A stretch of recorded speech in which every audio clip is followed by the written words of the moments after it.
Good morning, students. We have been doing the fourth chapter, expansion of the Delhi Sultanate.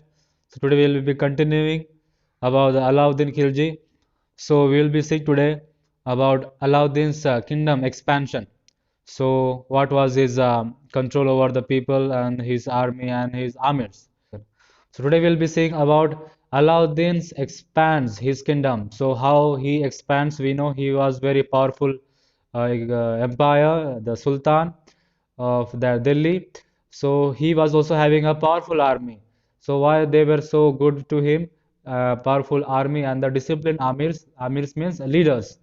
So he used to give a lot of money and all the things that were taken from the other kingdoms that he plundered from other kingdoms. He used to give to these people so that they can be satisfied and they can work with him nicely. So he conquered many territories. So he have the kings. He conquered many other sultanates or many empires of the kings from other places. Then he also vanquished. Vanquished means he ruled or overtaken this kingdom.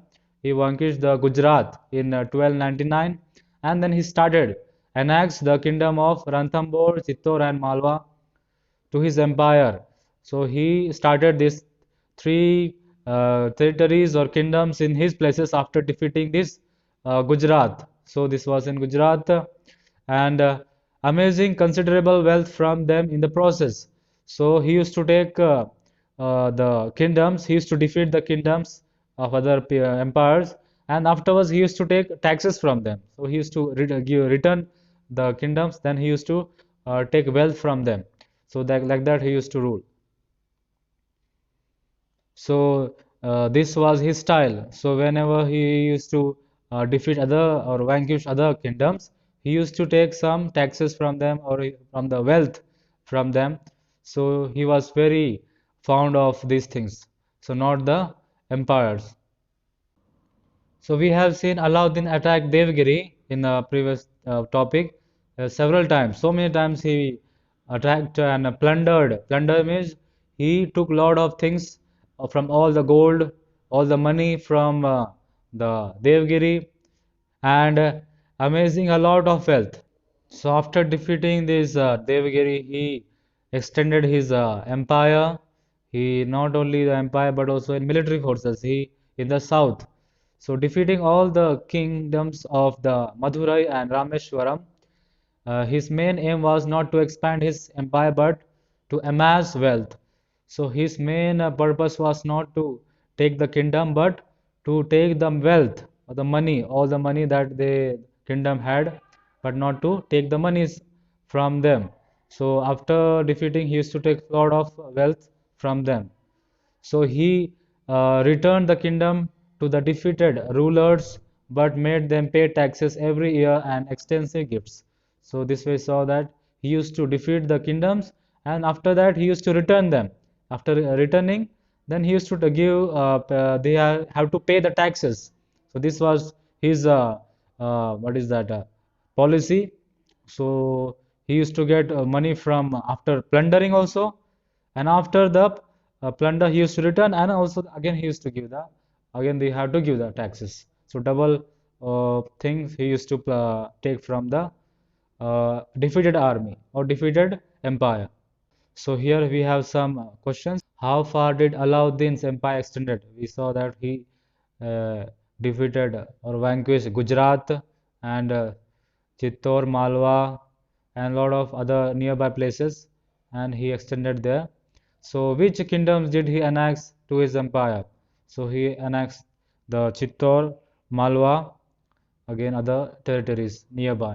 So why did he add Gujarat and Chittor to his empire and not the other kingdoms of south? We saw that he did not have much interest in taking the empire, but only the wealth. So people of south, he used to take a lot of wealth from them, but not the empire there. So he only introduced some campaigns, some military campaigns from the south people, and not the army.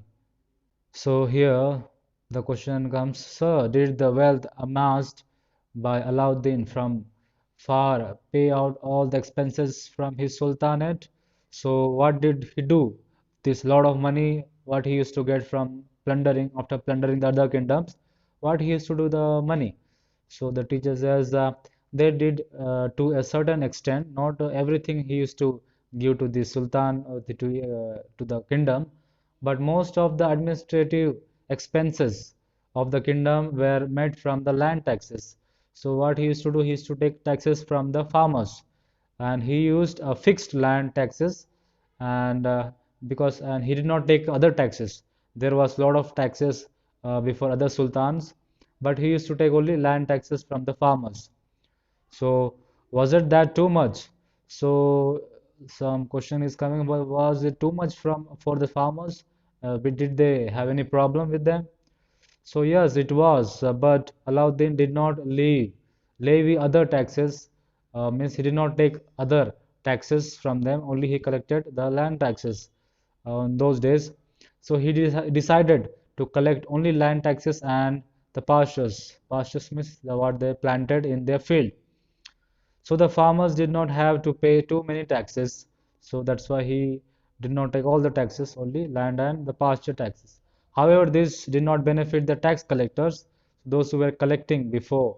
Were not benefiting this because he only elected some, what is that, taxes from the villagers' heads or defeated kings. But now the jobs was done by the sultan's officers. So he did not give to other people so that they cannot cheat the farmers or the villagers. So he appointed a sultan's officer. So he used to, so the kings and the villagers' heads could not enjoy the concessions. Means they could not take extra money from these people. So they used to do earlier. So they could not collect taxes as they wished. So when the Sultan Alauddin used to uh, ask them to collect the taxes, only that time only they have to go and collect the taxes.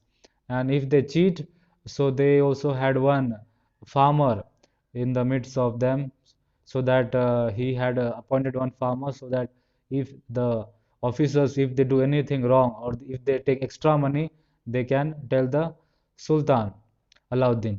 So the Alauddin was able to reform the revenue system in such a short period. So he was doing a very means a very systematic process in that time, so that everything was going well. Nobody could disobey him. In that process, he made such a policy, such a rules, so that nobody can break that. And he also gave a lot of monies, because he had a lot of monies to the officers, and also in that way nobody can cheat or disobey him. So yes, he also had a special efforts to ensure that his soldiers could buy goods and reasonable prices in Delhi. So he fixed the one same rate, so that the his armies could buy a fixed rate, not a big amount, or the expenses could be less for them. He fixed the rates for all the goods sold and fixed the place where they could be sold. So he also fixed the places where it used to be sold, so that he can keep an eye on them, and he also fixed the rate also, so that he can know, or nobody can take extra income from others. So this made it easier for him to control their sales. So in this way, he used to control the whatever the people used to sell, the products or the business that they do. So he meted out severe punishments to any other merchants out charged under wage or merchandise. So anybody who paid or sold extra money from others, so they took extra money or they are selling in high prices, so they used to get punishments. Okay, so this was his policies in the field of what is that, selling the products and all. So to ensure that his army remained free of corruptions, so there was no corruptions for the army people, so they can buy cheap in a very low price all the things, the goods that they want. So he introduced two practices. So what was the practices he introduced, so that nobody can cheat the other, what is that, other people? So these armies.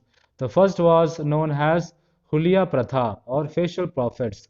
Hulia means of face. So he used to do what? He used to record all the faces of the people, so that he can know their soldiers. So to make the easier to identify them. So he used to see all the people's uh, he used to remember all the picture or the photos of his soldiers or the facial identification he used to do so that he can recognize them easily. And second policy, what was this second practices? He also had all their horses branded so that could be easily identified. So he also made the facial what is identification for the soldiers, recorded everything.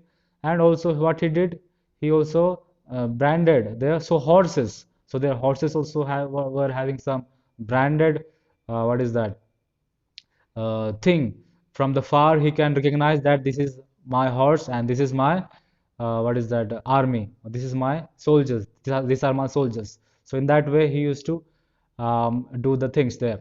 So the question arises, how did this method help stop corruption? So there was no corruption-free empire there after doing all these policies, after establishing or after putting these rules there. So Alauddin also saved the Delhi Sultanate from the attacks of the Mongolia army.